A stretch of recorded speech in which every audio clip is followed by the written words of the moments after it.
Generation છે એમાંથી કંઈક બોધપાઠ લઈ શકે? देखिए मित्रों, सेना में जो जवान होता है ये युद्ध की भूमि में मरने के लिए जाता है, इसलिए कि उसको तनख्वाह मिलती है। उसको तनख्वाह मिलती है इसलिए वो सेना का जवान युद्ध की भूमि में मरने के लिए तैयार नहीं होता है।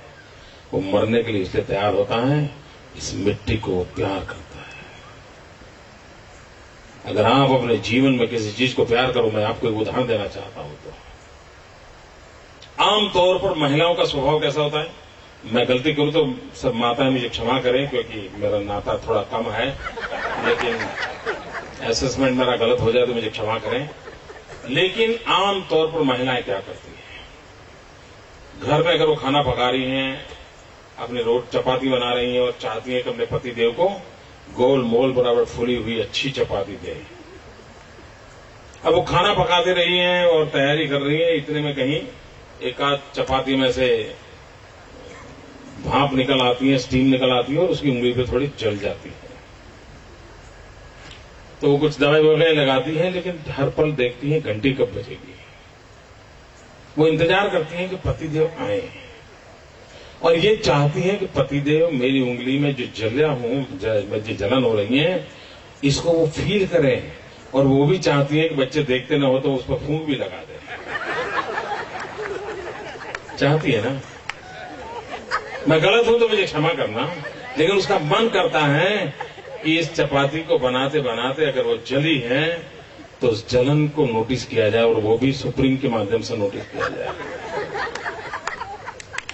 और 50 बार फूंक लगाए, खाना परोसते समय भी यूं ही करेगी, थोड़ा डाल भी देगी बगल में, कपड़े भी खराब करेगा, पूछा नहीं तो कपड़े खराब करेगी। और क्यों कपड़े खराब करेगी? नहीं वो तो मैं जल गई थी ना। अच्छी जल गई थी तो पहले बताना था, उसको फिर मामला ठीक कर लेते हो।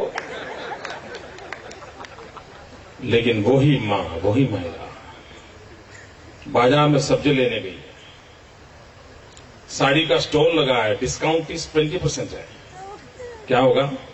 सब्जी बाजू में और साड़ी की दुकान में जाएगी, और साड़ी की दुकान में बढ़िया बढ़िया साड़ी है, 20% डिस्काउंट है। उसका मन करता है ये लो वो लो, ये लो वो लो, और इतने में खबर आती है कि फलाने मोहल्ले में आग लगी है। वो तुरंत वहां से भागती है, साड़ी पैसे जो भी होगा भूल जाती है, दौड़ती है और जाकर के देखती है अपना खुद का घर जल रहा है, तो चीखती है।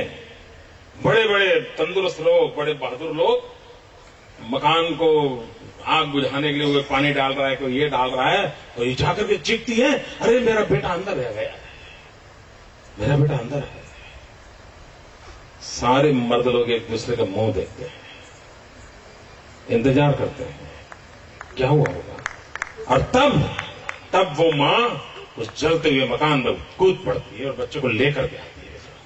बच्चों को लेकर के आती है, भाप के कारण जिसकी उंगली पर जलन के कारण वो 50 बार फूंक लगाती है, उस माता के भीतर शक्ति का रूप होता है। जब बेटा होता है तो कूद पड़ती है। दोस्तों, अभय यहीं से पैदा होता है,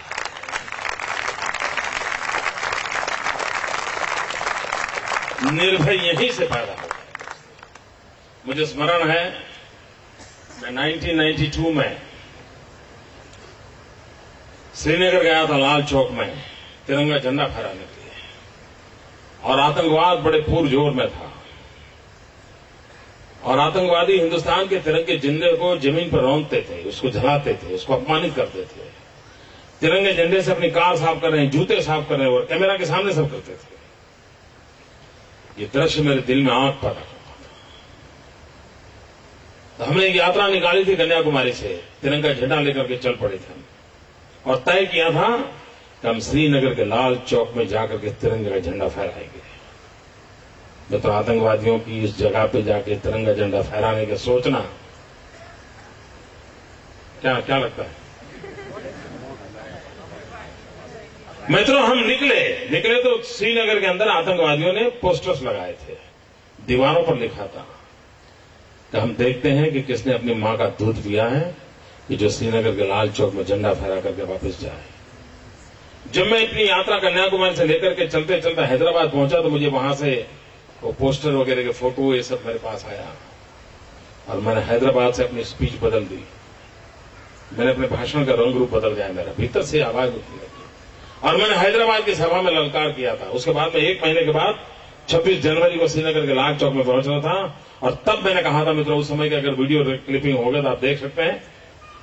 और मैंने भरी सभा में हैदराबाद में कहा था, मैंने कहा मुझे आतंकवादियों ने मुझको ललकारा है। और आतंकवादियों ने कहा कि किसने अपनी मां का दूध पिया है जो 26 जनवरी को श्रीनगर के लाल चौक में आकर के तिरंगे का झंडा फहराए। और तब जाकर के मैंने कहा था कि मैं 26 जनवरी को सुबह ठीक 11 बजे श्रीनगर के लाल चौक पहुंचूंगा।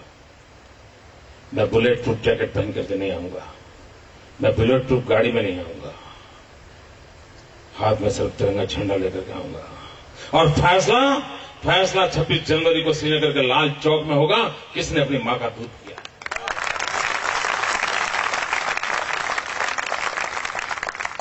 और मित्रों, मैं समय पर गया, तिरंगा झंडा फहराया और आज आपके सामने खड़ा। ये मैं आतंकवादियों से आज नहीं लड़ रहा हूं मित्रों, बड़े लंबे अरसे लड़ रहा हूं।